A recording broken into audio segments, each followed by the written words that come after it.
Kau yang telah berfirman dan semuanya jadi. Tuhan, Engkau ajaib bagiku. Tuhan, Engkau ajaib bagiku. Tak ada yang tak mungkin bagimu. Semua yang ku saksikan perbuatan tanganmu. Tuhan, Engkau ajaib bagiku. Sungguh ku percaya tiada yang mustahil. Mujizat masih ada dalam hidupku. Sembuhkan sakitku, pulihkan jiwaku. Mujizat masih ada bagiku.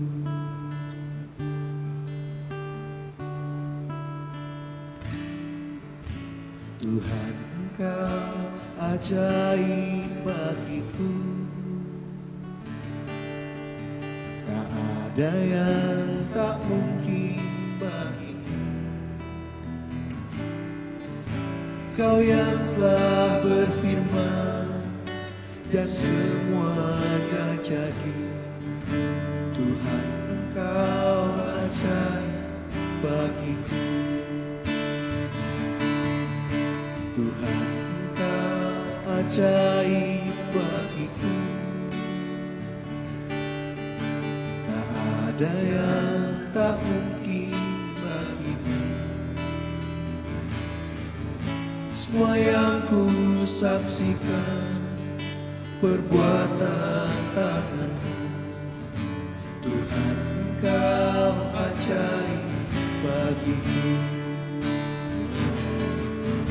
Sungguh ku percaya tiada yang mustahil.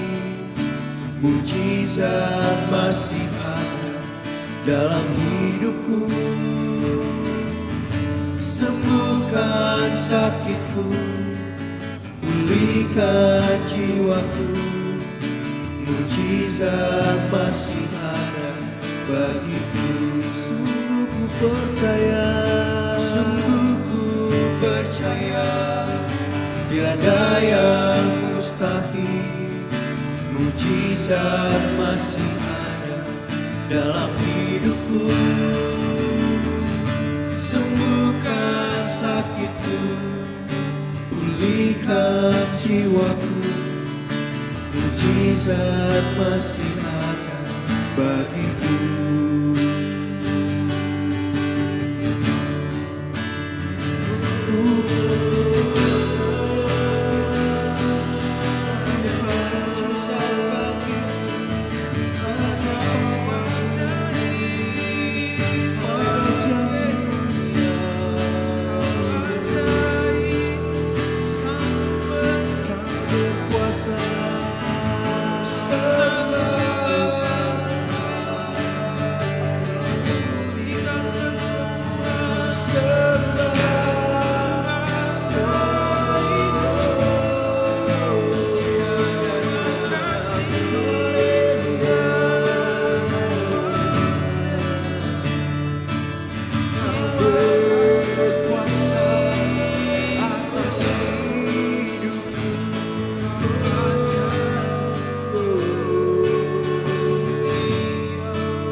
Penolong dalam hidupku.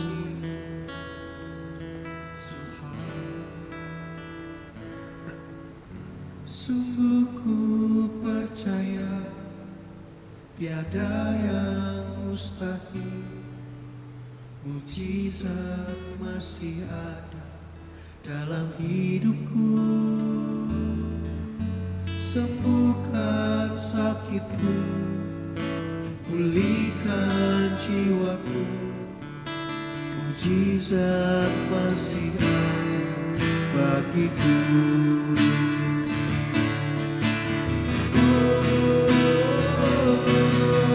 Sungguh ku percaya tiada yang mustahil. Mujizat masih ada dalam hidupku. Sembuhkan sakitku, pulihkan jiwaku. Mujizat masih ada bagiku. Mujizat masih ada bagiku. Mujizat masih ada bagiku.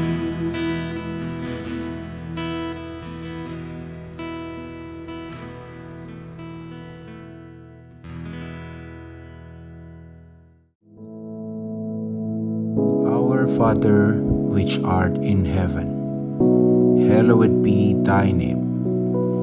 Thy kingdom come, thy will be done in earth as it is in heaven. Give us this day our daily bread, and forgive us our debts as we forgive our debtors. And lead us not into temptation, but deliver us from evil. For thine is the kingdom, and the power, and the glory, forever. Amen.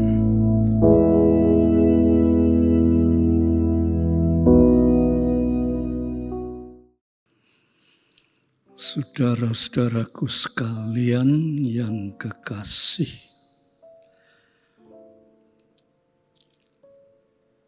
kita bertemu kembali walaupun tidak bertatap muka, tetapi pertemuan kita di dalam nama Yesus Kristus itu suatu pertemuan yang di mana Kristus ada di tengah-tengah kita. Sebelum kita mendengarkan firman Tuhan, ayo kita berdoa minta pimpinan Tuhan ya. Tuhan, kami bertemu dalam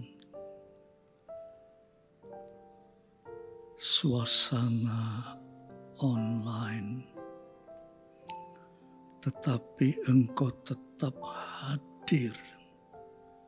Malahan Engkau berkata, di mana ada 2 atau 3 yang berkumpul dengan nama Tuhan, Tuhan ada di tengah-tengah kami. Dan Tuhan akan mengajar kami. Terima kasih Bapak. Dalam nama Yesus Kristus. Amin. Langsung saja saudara, saya ajak membaca di dalam Injil Yohanes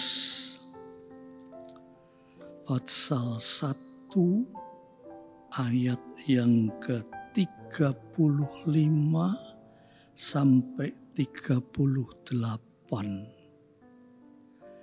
Injil Yohanes pasal 1 ayat 35 sampai 38. Ya.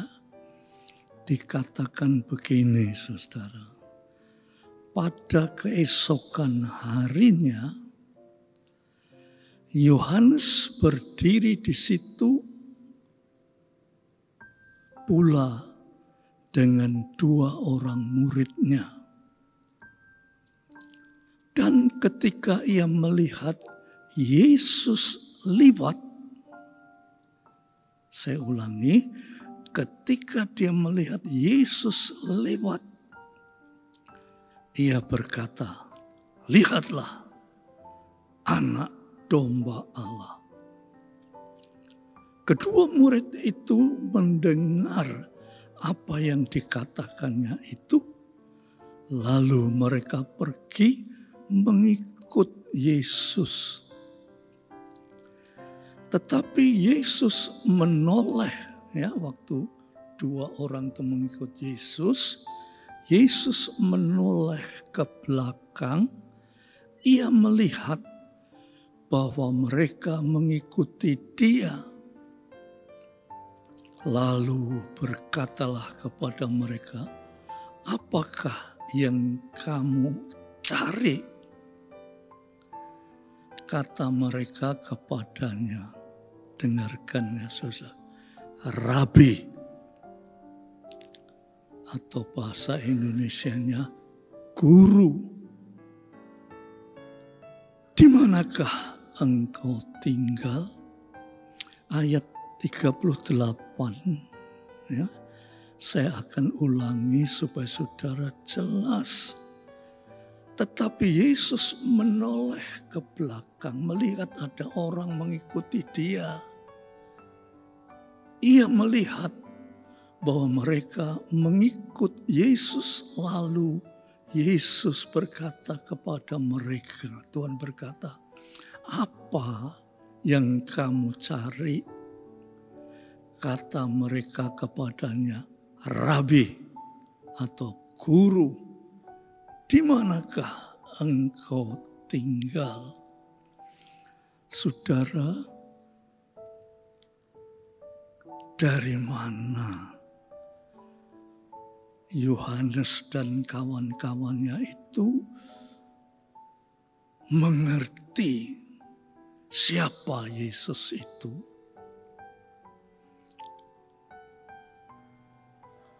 Dari mana, saudara? Dan dari mana dia bisa mengucapkan Rabi? Rabi itu tadi diterjemahkan dengan kata-kata guru. Di dalam bahasa Ibrani memang Rabi itu guru atau Rabuni, ya, Rabuni. Nah,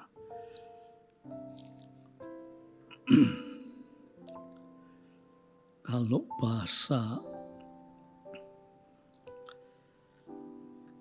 Yunaninya disebut didaskalos, dari asal kata didasko, artinya mengajar.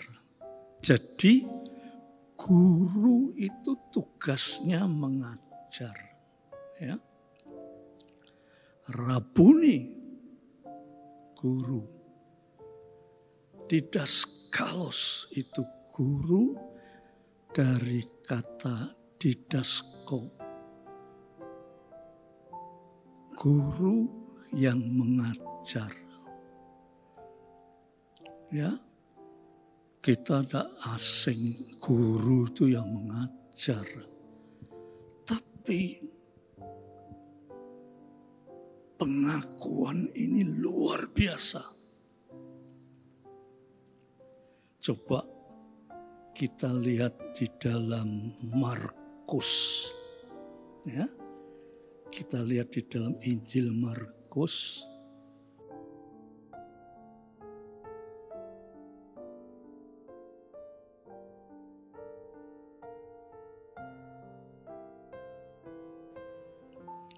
Pasal 1 ayat 22. Siapa yang disebut Rabi atau Rabuni atau didaskalos, ya, guru memang mengajar. Tetapi guru ini adalah guru yang luar biasa. Sebab dikatakan di dalam Markus pasal 1 ayat yang ke-22 dikatakan mereka takjub mendengar pengajaran Yesus. Guru itu mengajar, tetapi ini disebut mereka itu takjub mendengar pengajaran Yesus. Sebab ia mengajar mereka sebagai orang yang berkuasa. Tidak seperti ahli-ahli Taurat. Saudara, dia mengajar penuh kuasa. Kalau guru mengajar itu, guru ya ngajar apa yang dia bisa ajarkan, tetapi di sini disebut penuh kuasa. Dalam kata-katanya itu penuh kuasa.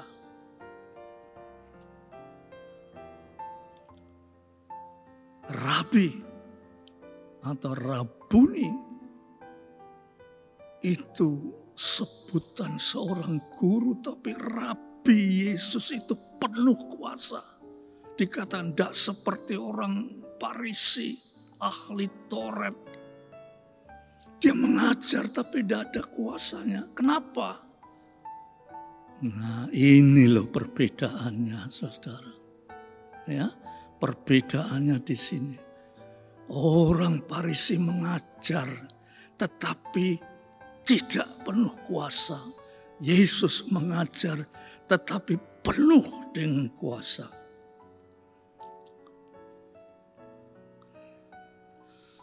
Di dalam bahasa Yunani, ya saudara, kenapa kok saya selalu cari bahasa aslinya? Sebab bahasa aslinya itu mengandung arti yang lebih lagi, saudara. Misalnya, mengajar dengan penuh kuasa, itu bahasa Yunaninya disebut exousian. Exousian, echon. Exousia, echon itu bukan saja berkuasa tapi berwibawa.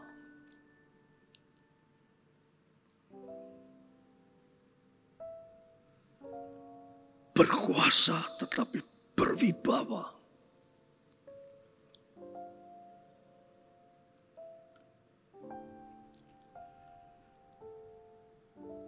Ada banyak guru tapi jangankan kok wibawa, kuasa.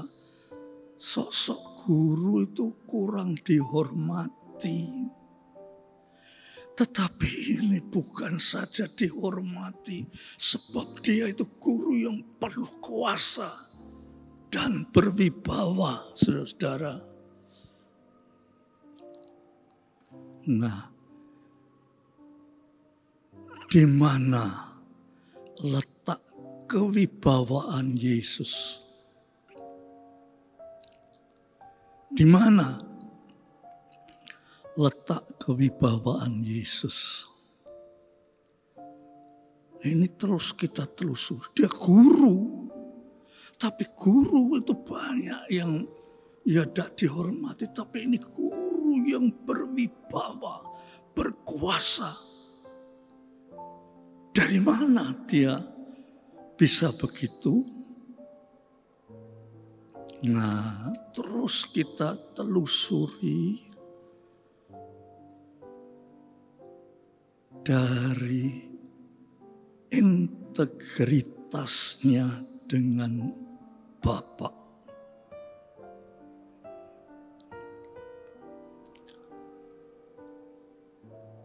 Kewibawaan, kekuasaan Yesus itu untuk mengajar. Itu dia karena mempunyai integritas dengan Bapa. Integritas dari asal kata Latin integer. Kalau bahasa Ibraninya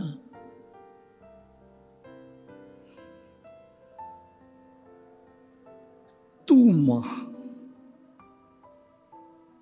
artinya ada kesatuan. Kesatuan apa? Antara mengajar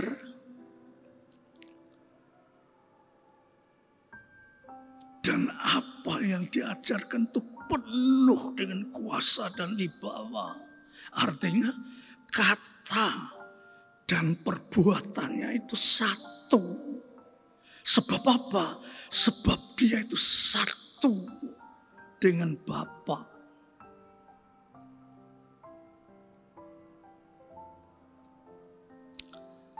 Lantas Tuhan Yesus berkata, ya saudara, rahasia kenapa dia itu kok berwibawa, berkuasa atas pengajarannya.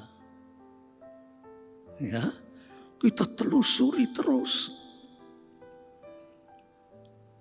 di dalam Yohanes 7 ayat 16. Ayo kita baca ya. Supaya saudara itu tahu kenapa kok Yesus itu berkuasa, berwibawa. Dari mana ya? Yohanes 7 ayat yang ke-16 ya. Saudara perhatikan ya.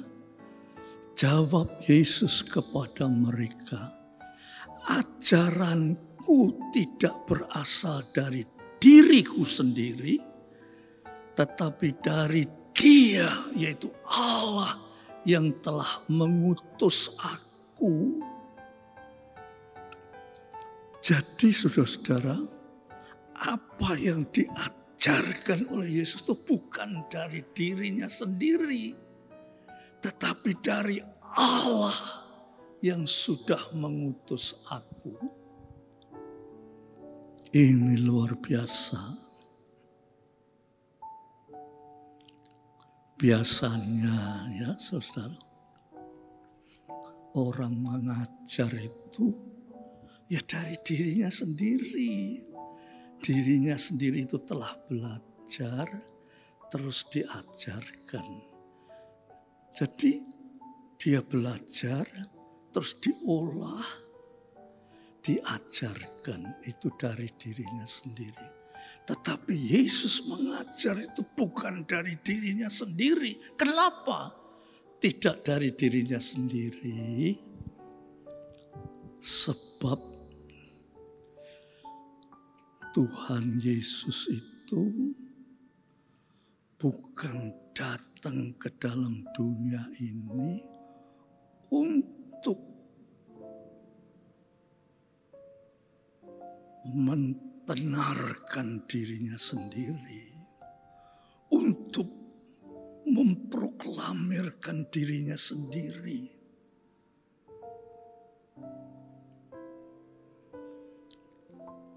Tetapi Yesus datang ke dalam dunia ini diutus oleh Bapa. Oleh sebab itu orang berkata, wah, pengajarannya itu penuh dengan kuasa, penuh dengan wibawa. Sebab bukan untuk dirinya sendiri, tetapi untuk Allah. Itu sebabnya dikatakan integrity atau integritas,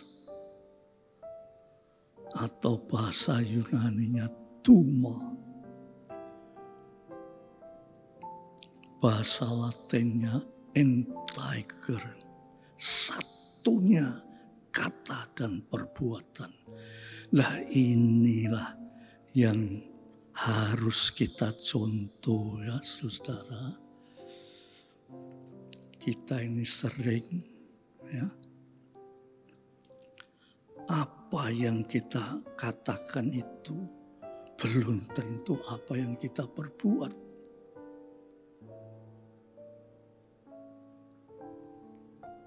Ya, apa yang kita katakan belum tentu apa yang kita perbuat. Mungkin sok-sok kita itu ngomongnya manis, menarik, tetapi perbuatan kita ini penuh dengan kejahatan. Itu tidak ada integritas. Tidak ada kesatuan, keterpaduan antara kata dan perbuatan. Sering kita ini bangga disebut sebagai orang Kristen. Sudah dibaptis. Sudah banyak melibatkan diri dalam pelayanan, bahkan menjadi hamba Tuhan. Itu bagus. Tetapi jangan dikatakan bahwa dia itu berwibawa. Jangan dikatakan bahwa dia itu mempunyai kekuasaan. Sebab kita itu manusia. Ya. Belum tentu apa yang diucapkan itu bisa diperbuat.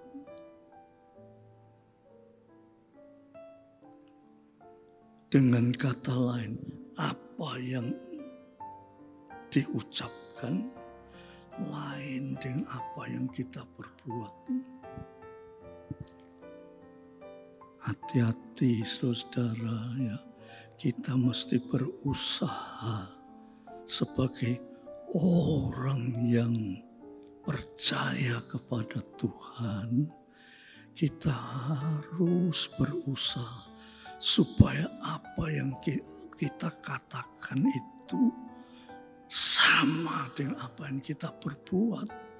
Jangan kita ucapkan sesuatu yang baik, padahal perbuatan kita ini tidak baik. Ya, di sini dikatakan kenapa Yesus disebut guru, rabi, rabuni, yang mempunyai wibawa, mempunyai kuasa.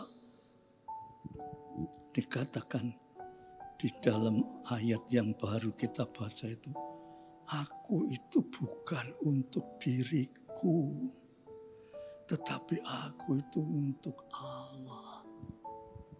Dari Allah. Itu luar biasa, itu yang patut kita contoh.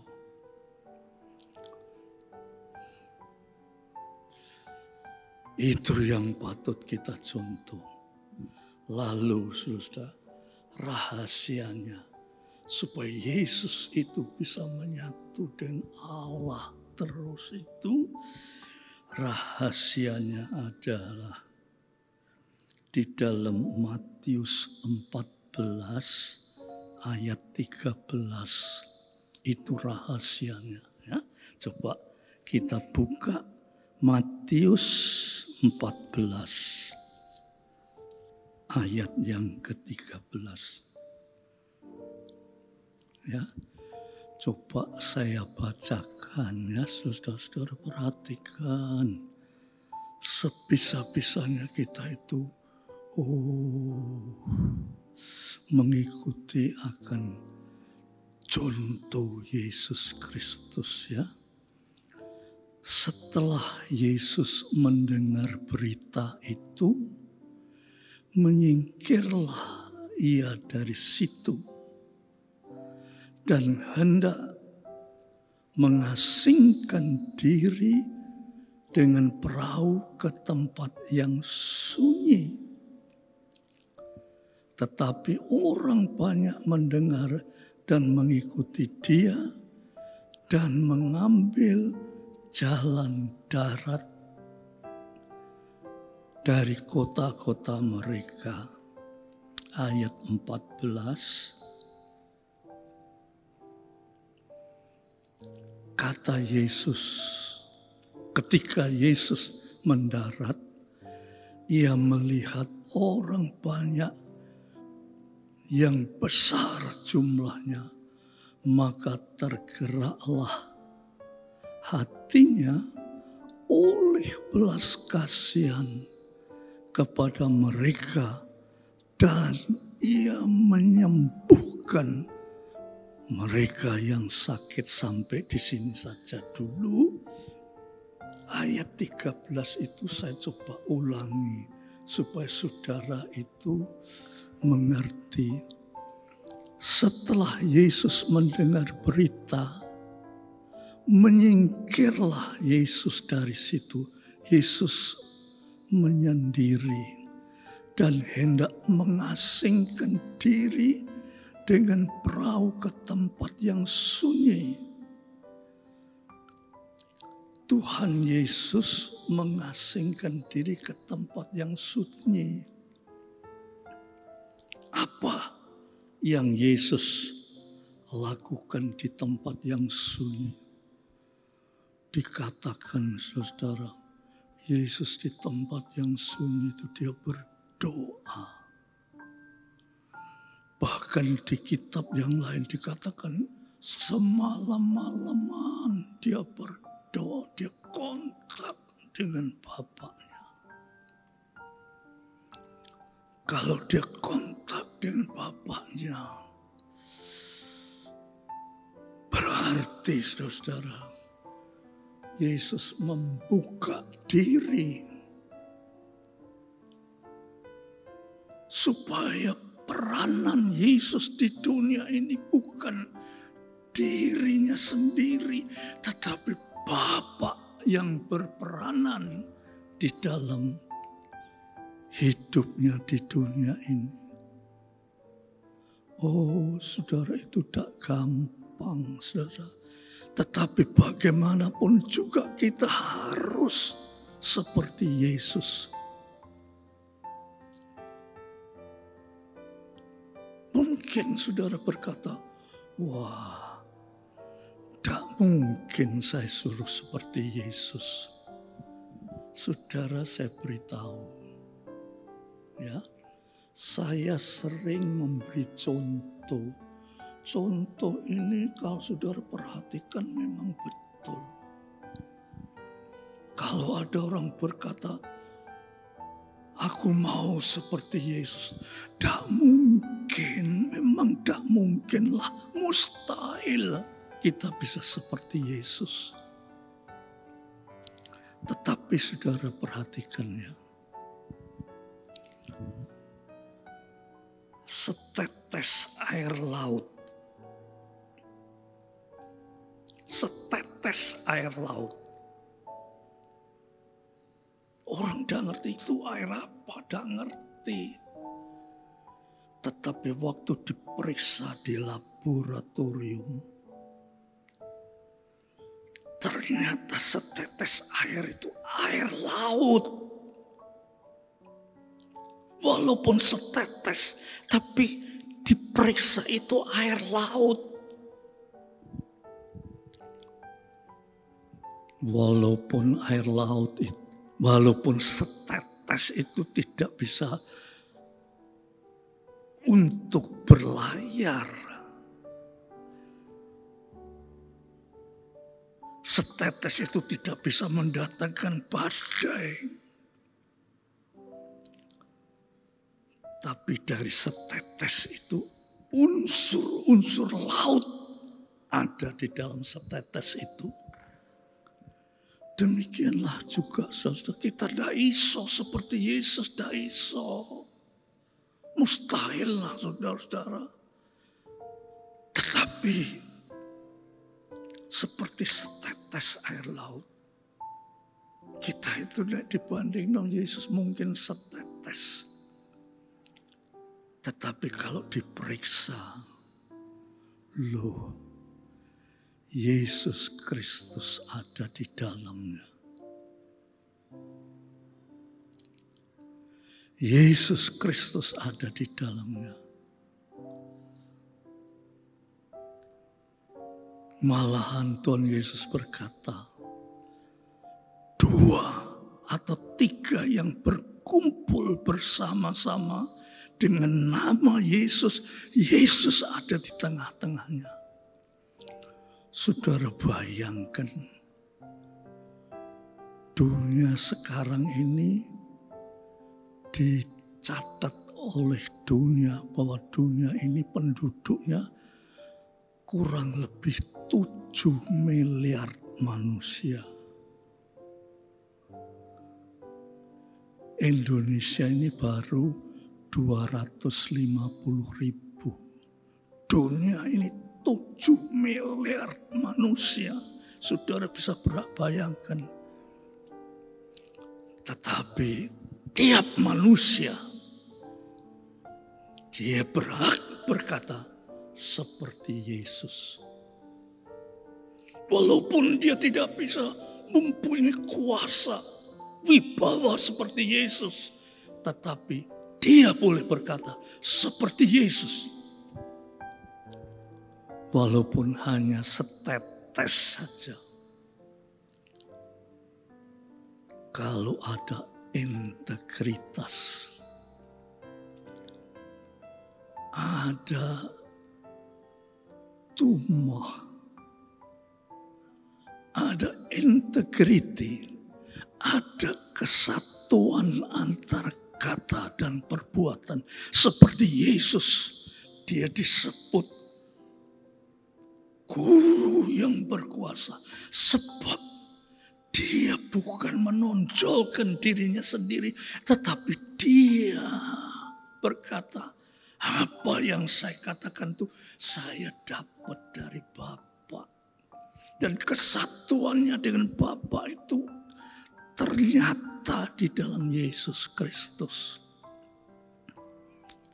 Itulah saudara-saudara, kalau kita menjadi anak-anak Tuhan harus bisa mencapai, walaupun setetes, tetapi setetes air laut itu sudah terkandung unsur-unsur laut. Walaupun kita setetes, kita tidak bisa seperti Yesus. Tetapi setetes, Yesus ada di dalam kita. Ya, ajar, belajar. Ya, seperti Tuhan Yesus mengajar, kita juga belajar. Supaya kita bisa mencapai tingkat seperti Yesus. Puji Tuhan. Ya, mari kita berdoa. Tuhan, kami telah mendengar firman-Mu. Biar firman-Mu ini Tuhan benar-benar menggugah kami. Supaya kami bukan seluruh hidup kami itu hanya untuk diri sendiri. Tetapi biar seluruh hidup kami sebagai anak-anak Tuhan itu kami menjadi setetes air laut.